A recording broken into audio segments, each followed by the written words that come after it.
ओम गुरवे नमः।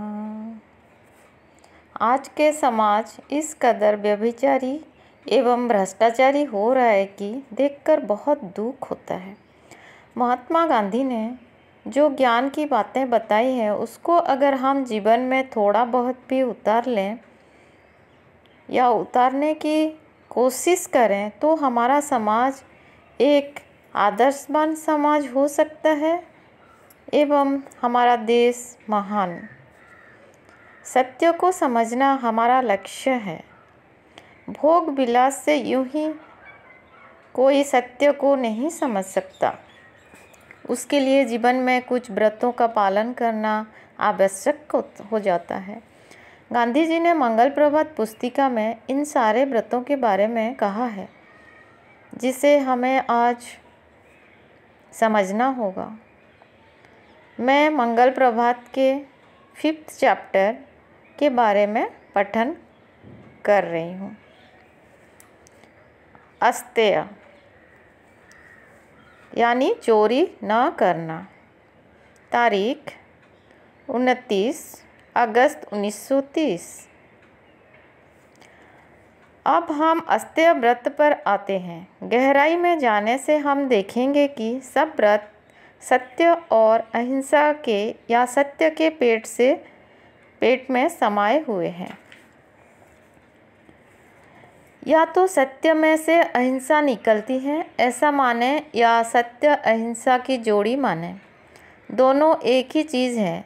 फिर भी मेरा मन पहले की ओर झुकता है और आखिरी हालत तो जोड़ी में द्वंद्व से परे है।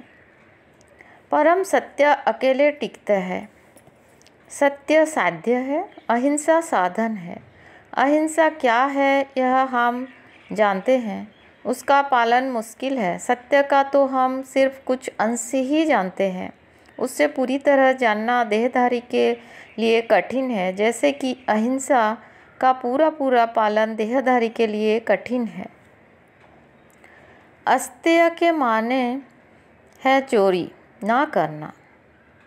कोई मनुष्य ऐसा नहीं कहेगा कि जो चोरी करता है वह सत्य को जानता है या प्रेम धर्म का पालन करता है।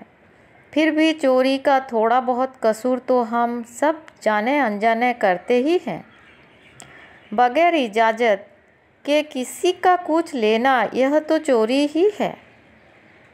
लेकिन जिससे अपना माना है उसकी भी चोरी इंसान करता है। जैसे कोई बाप अपने बच्चों के ना जानते हुए उसको ना जताने के इरादे से चोरी चुपके कोई चीज़ खा लेता है।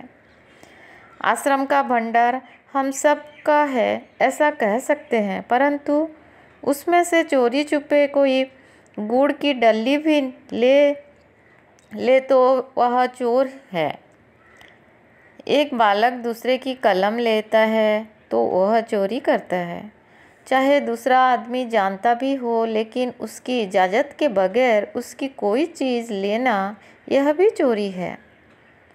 फला चीज़ किसी की भी नहीं है ऐसा मानकर इसे लेना भी चोरी है।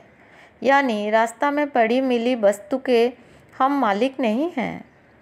उस प्रदेश का राजा या तंत्र उसका मालिक है। आश्रम के नज़दीक मिली हुई कोई भी चीज़ आश्रम के मंत्री के सुपुर्द करनी चाहिए। अगर वह चीज़ आश्रम की ना हो तो मंत्री उसे पुलिस के हवाले कर दे।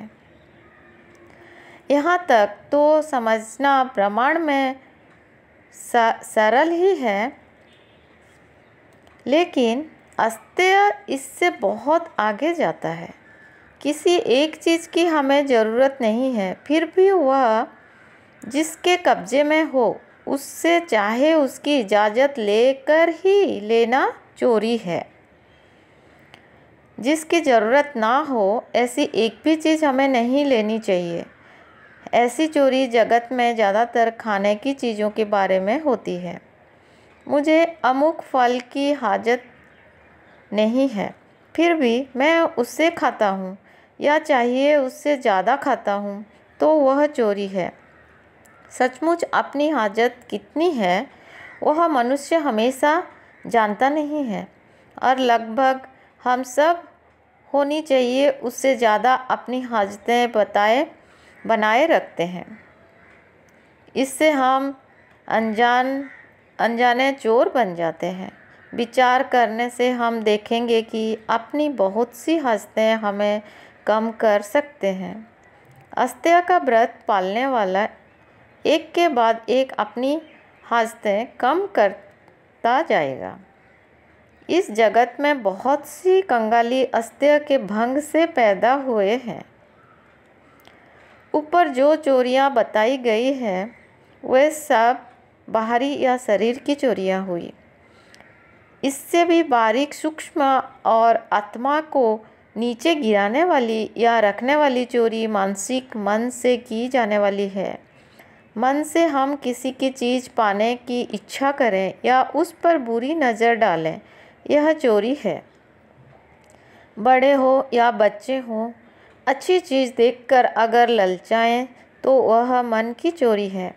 उपवास करने वाले शरीर से तो नहीं खाए, लेकिन दूसरे को खाते देखकर मन से स्वाद का मज़ा लें तो वह चोरी करता है और अपने उपवास को भंग करता है।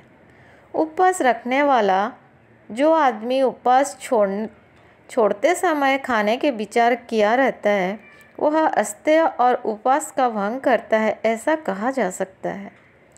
अस्तेय व्रत पालने वाले को भविष्य में पाने की चीज़ के विचारों के भार में नहीं पड़ना चाहिए। बहुत सी चोरियां के मूल में ऐसा बददियानत पाई जाएगी। आज जो चीज़ सिर्फ ख्याल में ही है, उसे पाने के लिए कल हम भले बुरे उपाय काम में लाना शुरू कर देंगे। और जैसे वस्तु की चोरी होती है वैसे ही विचार की चोरी भी होती है। अमुक अच्छा विचार अपने मन में ना उठा हो, फिर भी खुद ने ही सबसे पहले वह विचार किया, ऐसे जो आदमी अहंकार में कहता है वह विचार की चोरी करता है। ऐसी चोरी बहुत से विद्वानों ने भी दुनिया की तवारीख में की है और आज भी चल रही है। ख्याल कीजिए कि मैंने आंध्र में एक नई किस्म का चरखा देखा। वैसे चरखा मैं आश्रम में बनाऊं और फिर कहूं कि यह मेरी खोज है, तो इसमें मैं साफ तौर पर दूसरे की खोज की चोरी करता हूं, झूठ तो बोलता ही हूं। इसीलिए अस्तेय व्रत का पालन करने वाले को बहुत नम्र, बहुत विचारशील, बहुत खबरदार और बहुत सादा रहना पड़ता है। धन्यवाद।